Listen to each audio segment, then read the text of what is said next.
Սիրելի հայրենակիցներ, ուզում եմ խոսել էլեկտրոմոբիլների գույքահարկի մասին, այդ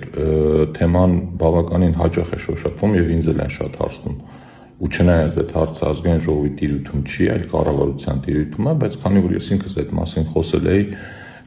հարկ եմ համարում լրացուցիչ տեղեկատվություն հաղորդել։ Հիշեցնեմ, որ խոսքը վերաբերում է այն խնդրին, որ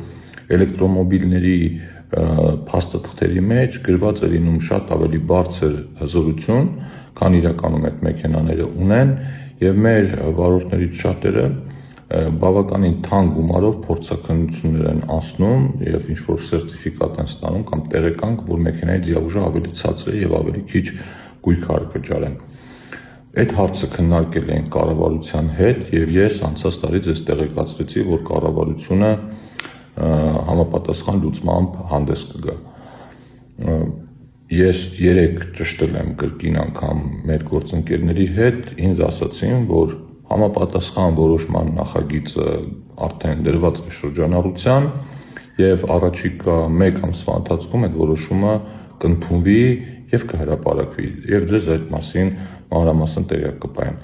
Երկրորդ կարևոր բանը նշեմ, որ դա վերաբերվելու է 2026 թվականի գույքահարկերին, այսինքն նախորդ տարվա գույքահարկի վրա չի ազդելու, իսկ 2026 թվականի գույքահարկը վճարելու վերջնաժամկետը դեկտեմբերի 1-ն է, այսինքն մեր սիրելի հայրենակիցները ամենևին կարիք չունեն այս պահին գույքահարկը վճարելու եւ անգամ տեղզննում անցկացնելու ժամանակ այլևս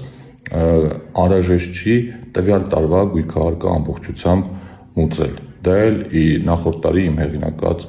օրենքի արդյունքում է, այնպես որ շտապելու բան չկա, խնդրում եմ եւս 1 ամիս համբերել եւ ձեզ կառավարությունից կտեղեկացնեմ որոշման մասին։ Շնորհակալություն, բոլորիդ լավ օր եմ մաղթում։